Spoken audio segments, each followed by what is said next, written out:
Bonjour à vous les investisseurs. Si l'investissement vous intéresse, n'oubliez pas de vous abonner à la chaîne pour ne rater aucune de nos vidéos. Les avantages fiscaux du PEA. Le plan d'épargne en actions permet de détenir des titres et actions d'entreprises européennes. En cas de retrait, les gains sont exonérés d'impôts si le PEA a été ouvert depuis plus de 5 ans. Le fonctionnement du PEA. Seules les personnes majeures, domiciliées fiscalement en France, sont autorisées à ouvrir un plan d'épargne en actions, PEA. Le PEA est nominatif, donc il n'est possible d'en détenir qu'un seul par personne. Par contre, dans un même foyer fiscal, chaque personne peut créer un PEA. Les enfants majeurs rattachés au foyer fiscal de leurs parents, les 18 à 25 ans également. Le PEA fonctionne comme un compte bancaire de dépôt, vous pouvez y effectuer des virements quand vous le souhaitez. Dès la création, votre banque va vous proposer l'achat de parts bancaires, mais vous pouvez demander la gestion libre de votre PEA. Cette gestion libre est beaucoup plus intéressante car vous allez vous-même identifier les entreprises ayant un fort potentiel de croissance. La banque, elle va investir dans ce qui lui intéresse, c'est-à-dire elle est cela même si cela ne sert pas vos intérêts. Il peut également réaliser des retraits à n'importe quel moment. S'ils ont lieu avant les 5 ans du PEA, ils entraînent la clôture du plan, sauf en cas de reprise ou de création d'entreprise, de licenciement, invalidité ou mise à la retraite anticipée du titulaire, de son épouse ou de son partenaire pacsé, de retrait du plan des titres de société en liquidation. L'intérêt du PEA. Le PEA permet d'investir en bourse, tout en bénéficiant d'une exonération d'impôt à partir de 5 ans de détention. Nous aborderons la partie fiscale par la suite. Le PEA PME investit dans titres de petites et moyennes entreprises, PME, et d'entreprises de taille intermédiaire, ETI. Le PEA est investi uniquement dans des actions d'entreprises françaises et européennes, mais offre une exonération fiscale au bout de 5 ans de détention. En investissant via votre PEA, vous soutenez l'économie locale et l'emploi par la même occasion. La fiscalité du PEA.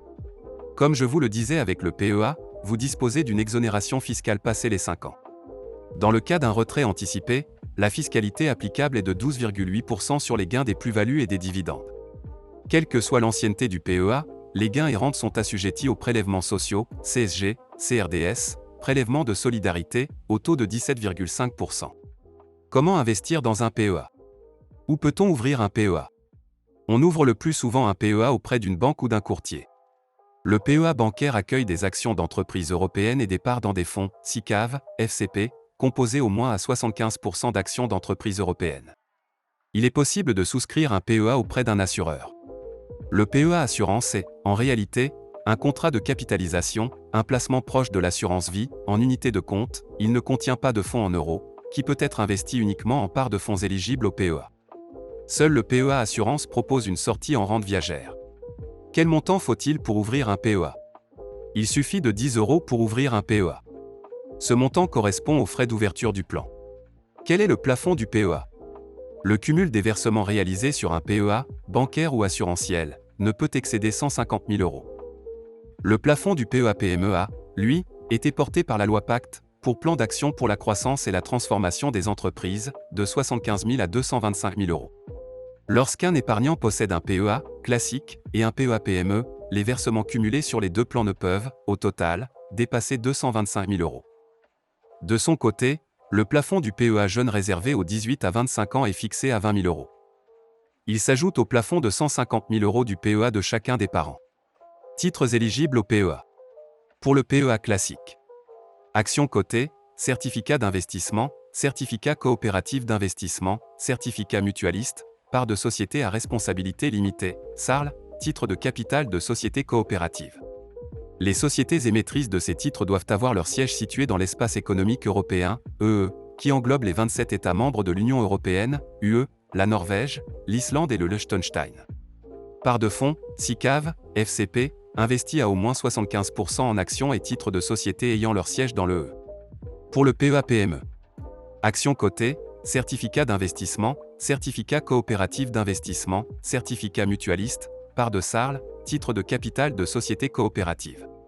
Les sociétés émettrices de ces titres doivent avoir leur siège dans l'EE, employer moins de 5 000 salariés, réaliser un chiffre d'affaires inférieur à 1,5 milliard d'euros ou un total de bilan de moins de 2 milliards d'euros. Part de fonds, SICAV, FCP, investi à au moins 75% de titres éligibles au PEA PME, dont au moins les 2/3 en actions et titres donnant accès au capital. Obligations convertibles ou remboursables en actions.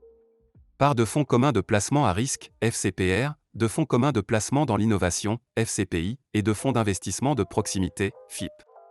Titres émis par des plateformes de financement participatif, crowdfunding. Intégrer des ETF à votre PEA.